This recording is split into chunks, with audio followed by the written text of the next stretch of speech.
We are reading Shri Madhava Mahotsava, written by Srila Jiva Goswamipada. Chapter 3. At dawn, the forest was burning red with Vasanta Tilak flowers, like the rising sun of Udaya mountain. At that time, in great longing, Krishna sent Vrinda to the Sakis. Knowing the anger of the countless Sakis, Vrinda arrived there alone. Though they were angry, the Sakis immediately softened and greeted Vrinda with affection. The Sakis remained silent, thinking that Vrinda had come to see the condition of Radha. Lalita waited some time and then asked Vrinda with trembling lips and soft voice, "O Vrinda Devi, have you come to see us when we are devastated by misfortune?" Though Vrinda's heart was pierced by Lalita's words, she answered with a gentle smile, "Has Krishna committed some offense?" Lalita, whose complexion had changed color, replied, "O Saki, when our dear friend Radha was the foremost lover of Krishna, were we not fit to talk to you? Now, in times of misfortune, with ashen faces, can we converse with you? Since you already know all about his character, why are you asking us? If you talk about him, our hearts will burst. So, what should we do?" "O Saki, we have carefully planted a sandalwood tree on the mountain range in the southern regions. We, of good family, have offered ourselves to our beloved, thinking he had a generous nature. Having smelled the fragrance, a group of snakes have fixed themselves there, surrounding the fulgent sandalwood tree. After associating with us and enjoying our pure bodies, that beloved, beaming brightly, has covered us in illusion and destroyed our reputation." Vrinda's consoling words, Krishna's innocence.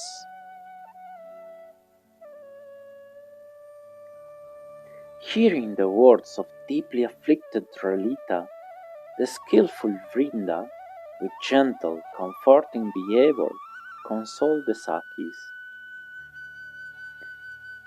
Seeing Vishaka surrounded by a group of Sakis, Vrinda spoke in a choked voice, "Assembled ladies, Krishna is your very soul. So, why have you become angry over a false accusation? If my words don't pacify your hearts, then you should consider me a liar." Madhava does not see any woman as equal to Radha. If the Devas drink the ghee offered in a sacrifice, does that mean that they have given up thinking of nectar? Hearing from Nandimukhi of the proposed meeting with Radha, Shyam was eager to proceed to the jasmine forest. by great misfortune, he met Chandravali on the way.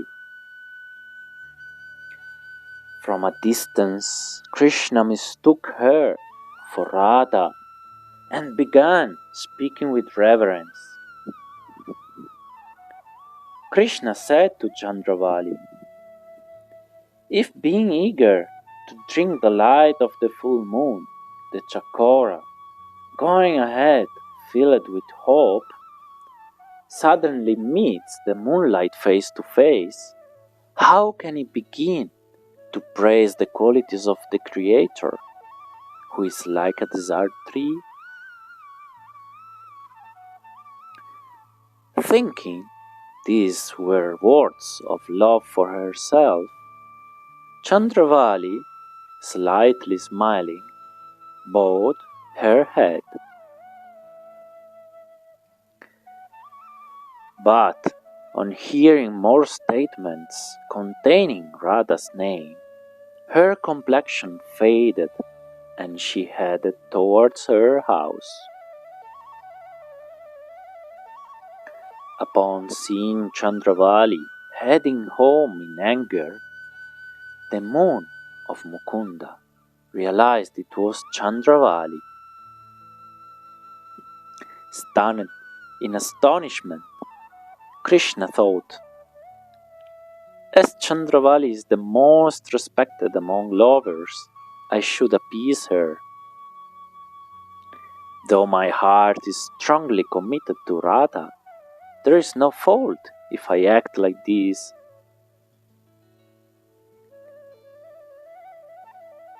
Though Shyamasundar made conciliatory gestures, Chandravali ignored them and continued walking home.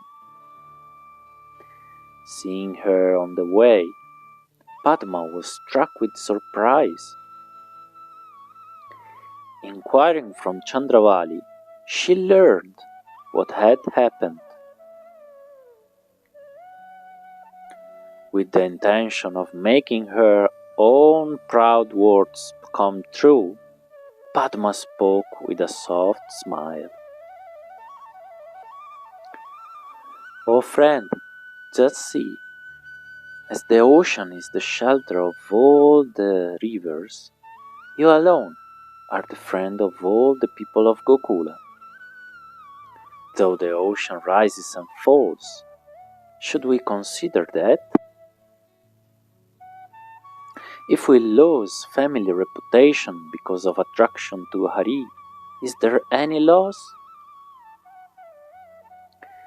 In this way, the crafty Padma cleverly interrupted Chandravali's return home and called out to Krishna, who was not far away, absorbed in thinking of Radha.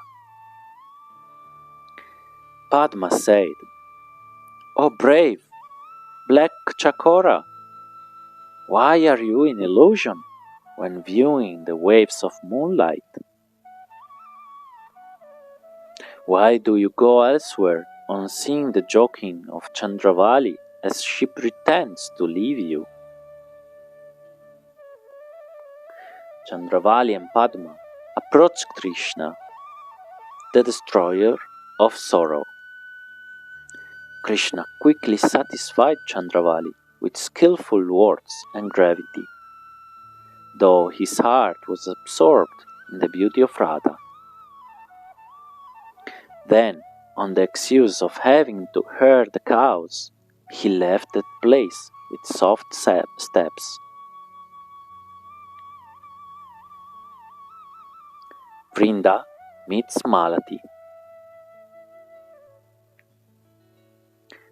Hearing all this from the mouth of Krishna's friend Madhumangala, I quickly proceeded towards the jasmine grove. On the way I met Malati, who spoke as follows, with tears falling from her eyes and washing her breast. Malati said, "O Saki, just see, as a result of Padma's evil words, Radha, in agony, has gone home. Hearing that news from my mouth, Krishna will become pained. I will not be able to describe his condition. O Devi, for you and all the living entities here who desire to see Radha installed as Queen of Vrindavan, is it not painful just to hear about other women desiring to usurp that position from Radha? When Lalita saw that Padma had stolen the flowers and heard that she had announced Chandravali's Abhishek, she became angry and took a vow. I do not know what will happen if Krishna hears that vow. If Radha does not become the queen and cannot play in this forest of Vrindavan, will not Vrindavan be like the sun at the final devastation, simply burning the eyes?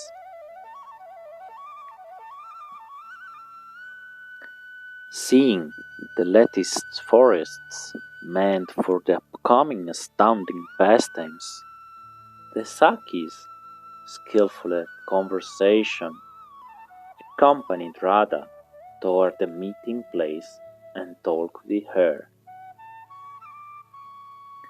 The Sakis said, "O Radha, let us not speak about the various pleasures you will have in the forests.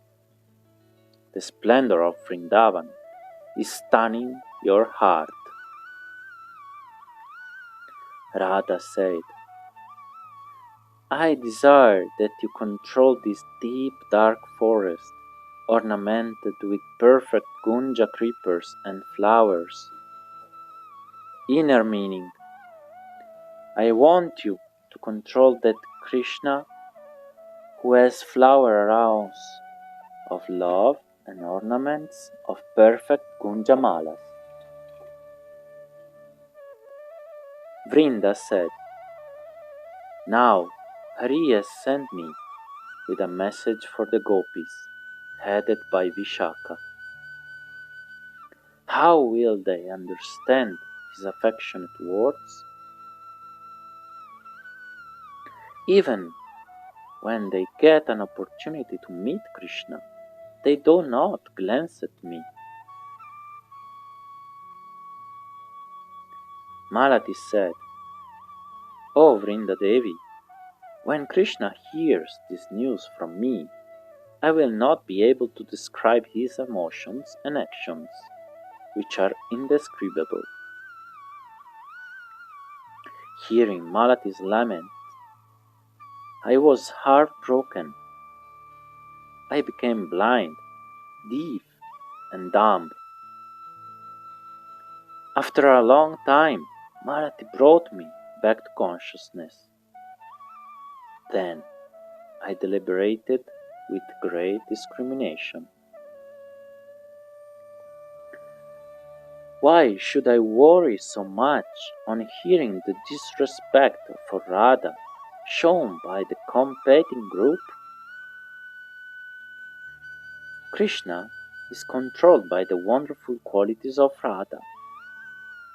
Now the time is approaching when Radha will become the Queen of Vrindavan.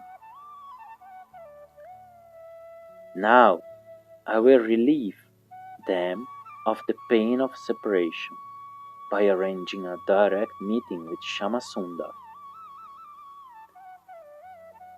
In order to stop Radha's futile suffering, I will quickly meet her and tell her everything. While moving with Malati, I came upon Shyamasundar. Please listen patiently to what I saw and heard unseen by him. Krishna's pain of separation. Krishna's body was shaking, pale in color, profusely perspiring, and his mind was in trance. He was weeping, and his ornaments had fallen off. Gazing blankly into space, he lamented for your friend Radha. The trees dried up, and the waterfalls stopped flowing from the mountains. The earth split open. Sorry, the, the, the, the earth split open. Oh, all composure disappeared. Will not any living creature faint on hearing the lamentation of Hari? I overheard Krishna speaking thus to himself. Where will I go? Radhika is staying over there. O Saki, do not disappear again. O Cupid, is my love genuine? Do not disturb my worried mind even a moment more. O Patience, being steady, give me a moment's glimpse of Radha. If you do not fulfill my wish, then you should be called a killer of the self, having given up hope, which is the very essence of patience. Who will make any more requests to you? Seeing Krishna's condition, I became pained. Approaching him, I called out, but Krishna did not hear a thing. Then, in great sorrow, he spoke to me. Is that you, Vrinda? Why have you come here? Have you seen that friend of Lalita, Radha, whose red eyes, like sharp weapons of love, have cut my heart in 100 of pieces?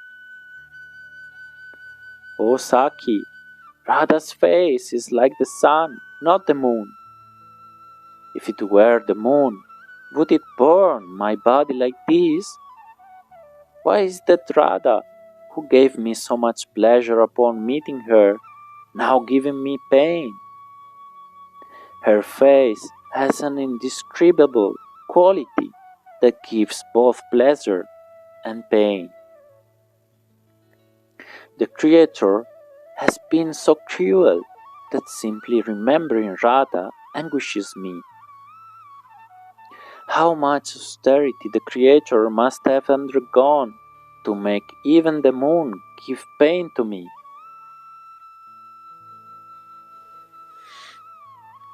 Talking in this way and staring with fixed eyes, Krishna became completely absorbed in Radha and fainted.